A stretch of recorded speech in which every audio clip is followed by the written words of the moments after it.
Well, it is 6 in the morning on Friday, the 24th, and we have just heard the news of the vote on the Brexit. And I'm joined by Andreas Koutras, who is a financial analyst and is a Greek citizen, and he's been living and working in London for the past 33 years. Welcome, Andreas. Good morning. Britain's got a hangover this morning, and it looks like the EU party is over. Indeed. I have to say, it's not a big surprise to me because I was getting these messages throughout the past 3 weeks, and I was not very optimistic about the result, and unfortunately, because I was on the Remain side, and finally, this is what happened. So we're in for a very messy divorce. Now, you and I seem to talk every time there's an exit gathering, and that the last time we talked was during Brexit. What happened? What happened is it's not a long story, but you can actually pinpoint two major events in the history. I mean, we all know that Britain had a somewhat, difficult marriage with the EU. Since 1972, the relations were not that great. The British always, wanted something else out of the EU, and the EU never offered exactly what the British wanted. But I think the key events are the 2008 crisis is the one event, and then the other event is the 2003 enlargement of the EU. Now, let's take them one by one. In 2003, there was the enlargement, the big enlargement, where 27 countries altogether. It was, I can't remember how many they joined, but basically EU expanded eastwards, including countries like Poland, Lithuania, Bulgaria, and other countries from the former Eastern Bloc. Now, that was quite okay, but at the same time, what it meant for the most, let's say, successful, apart from Germany, British economy, there were lots of jobs, well-paid jobs, and very soon, roughly speaking, 1.9 million of EU citizens relocated from the rest of Europe to Britain. Roughly speaking, I know the numbers, it's 800,000 Polish people, around 250, 300,000 Romanians, 300,000 Germans, 250,000 French, and so on and so forth. And that does not count the people who actually moved in for a few months only, let's say on a summer leave or something like that. So we're talking about people who actually relocated permanently. Now, obviously, that created a lot of tension in the local communities in England and in Britain.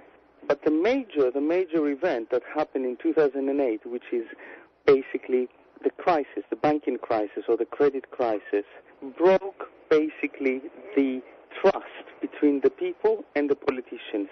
People started doubting, not just in Britain, but in many other countries, the ability or the truthfulness of the political statements that the old political regime, let's call it old political regime, was making. So what we have now is we have a reaction towards the old political system.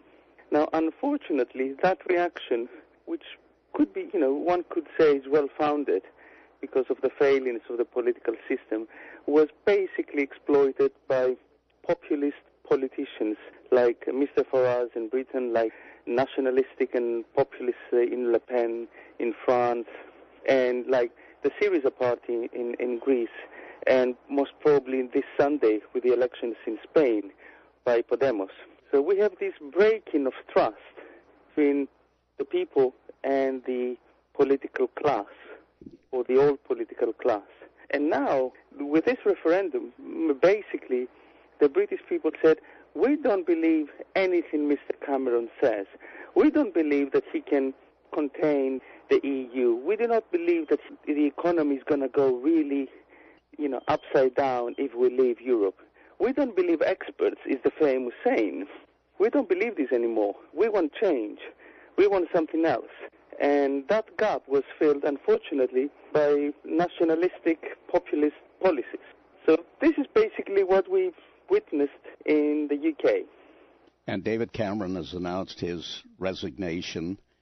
I guess what I'd ask is, what's next, not just in Britain, but in Europe, because Marie Le Pen will obviously take heart from this event, and Denmark and Italy and Austria, this has set the cat among the pigeons. Absolutely, absolutely. You have all the so-called anti-systemic parties being very jubilant about this. Even the Nazi party in Greece is actually very outspoken and jubilant about Britain exiting the EU. So where we go from here, it's very interesting. I can speculate, but you have many countries and many political parties that they base their success on these policies of populism and nationalism. We had that in Spain, we have that in Greece, in Austria very recently, in France. In Holland, the opposition already asked for a referendum to get Holland out of the EU. So you do have a serious challenge to the status quo of the post-war European politics, a very serious challenge. And obviously Britain succeeded in this challenge, and to be honest, the change in geopolitical regime of the Second World War is something which is very interesting and perhaps very dangerous. Now, you and I are both from the financial markets, and I have to ask you, what are the implications? I hear the pound hit 30-year lows overnight, and we are waking up here in Canada to a decline in the Dow Jones. All the central banks are into full action. So what are your thoughts on the broader implications? Well, a couple of weeks ago, I made this mental exercise trying to go through what is going to happen. And one of the scenarios is like, that is probably going to be bigger than the Lehman effect or the Lehman crisis. Not as intense as Lehman was in the first week, because Lehman was an abrupt event. Within a week, you had an intense effect. But the effects of Britain moving out are going to be felt for many, many years. Because let's see it. What's going to happen is that for the next 2 years, once Britain basically activates Article 50 of the Lisbon Treaty, in other words, give notice to the landlord that they're going to move out, basically they have 2 years to negotiate an agreement, an exit agreement. Now, these 2 years, obviously, if you're a businessman and you want to invest in Britain, you don't know where you're actually stepping because you don't know what the final agreement would be. So would you invest in Britain? Well, I think they're going to have second thoughts. Then you have also the fact that markets are repricing the very high risk of other countries joining in Britain in actually exiting the EU. So I think the combination of basically the falling pound, the recession in Britain, which is bound to happen, in my view, and the lower demand is actually going to push commodities down. It's going to push gold up, obviously, because of the uncertainty now in the system. And it's going to push flight to quality that we have already seen. You know, people are going to fly perhaps to the dollar, to the Swiss franc, to the yen. So you're going to see a lot of funny movement as people rush into the safety of assets that they think are going to be safe. So, for example, the euro may not be an obvious hedge because both Europe and the euro and sterling and Great Britain are going to go through a messy divorce, and that's not good for either of these currencies. Andreas, I'd like to break for a moment, and when we come back, I'm going to ask you for an update on Greece. I believe you ran for Parliament. Not this time, but the first time, back in January 2015. Then I want to ask you about the health of Northern European banks. So we'll break for a moment. Stay with us, folks. This is 580 CFRA. I'm back with Andreas Koutras, who is a financial analyst and an old friend who is in London, and he's a Greek citizen who's been living in London for 33 years, working in the city of London, and we've been talking about the news overnight that Britain will be exiting and the historic vote last evening. Now, Andreas, we were talking about the fact that the party was over and that there are big changes in effect in Britain, but also for world financial markets. I wanted to ask you about Greece, because the last time we had an interview was during the Brexit, and where does Greece stand at the moment? And then ancillary to that is, what is the situation with the big Northern European banks like Deutsche Bank. Mm-hmm. Okay. With regards to Greece, after the last year's events where basically the Greeks voted in a referendum, actually almost to the day a year ago, it was 5th of July that the Greeks held their referendum. In that case, they actually voted out, effectively. They voted to reject the offer by the European Union. But then the Prime Minister changed his heart and he made the out in. Now, unfortunately, I don't think Cameron can actually do such a trick because he's not Greek. So Greece has gone through a very sort of calm period for the past few months. However, the underlying problems have not been solved, and unfortunately, the economic situation has deteriorated even more. Now the government, which is exactly the same left government that we had in the first part of 2015, is actually doing everything that the European Commission is actually saying to them. Things on the ground are not looking very good because they've lost a lot of time, ground and money in actually pursuing policies that were, let's call them, lunatic. So I think that Greece is in a very difficult position, and it will be in a very difficult position in the next few months when all the tax rises that this government has actually passed are going to start kicking in. People just don't have enough money anymore to pay taxes. So unfortunately, Greece is in a sort of very precarious position. And one of the main reasons is that the Greek banking system is in a zombie state. There are 4 major banks, 4 systemic banks in Greece that basically they have half of their loan portfolio. 50% of the loan portfolio is actually non-performing loans. Now, when you look across Europe now, going to the banks in the rest of Europe, you see a mixed picture. You see that in some countries, they sort of manage to raise some equity and try to improve their ratios. However, in others, they have not. So, for example, we still have a problem with non-performing loans in Italy and other southern European countries, whereas the problem in Germany with the banks seems to be smooth. If not smooth, then they are hiding it very well. But definitely, if there is a recession, and if Britain is going to kick a recession in not just in Britain but in Europe, we're going to see some of these big banks suffering. There's an old adage, and it comes from the Depression, if you owed the banks $1,000, you had a problem, but if you owed the banks $1 million, they had a problem. In this instance with Greece, how much money does Greece owe the banks, meaning the northern banks like Deutsche Bank, etc.? Actually, the banks themselves they have been out of the system for so many years now that they contain the problem. It's mainly loans to the Greek retailer or the Greek businesses that they actually have the problem. The Greek banks have a domestic problem. They are simply not being paid by the people who lend the money to, and that's the biggest problem. On the other hand, German banks now don't have any exposure to Greece. The exposure to Greece basically has gone through the process of if you remember, the restructuring of the loans and everything of the bonds, almost to zero. So tomorrow, if Greece actually defaults, the actual financial effect, economic effect to other European countries and banks is going to be zero. Now, is this a case study, Greece, a case study for other weak European countries? Greece is a very exceptional, unfortunate case. And why am I saying this? Because the Greek problem did not start in banks. The Greek problem started in the massive debt that was accumulated by the state. So it was the profligacy of the state, not of the banks. Banks, more or less, they had an inflated balance sheet, bad loans, but they did not cause the problem directly. So this is why we first had basically the collapse of the state, and a couple of years later, the collapse of the banks. However, nowadays, and you know that some well-known Canadian investors have actually invested into Greek banks, thinking that the worst is over. It seems to me that the worst is not over, at least for the Greek banks.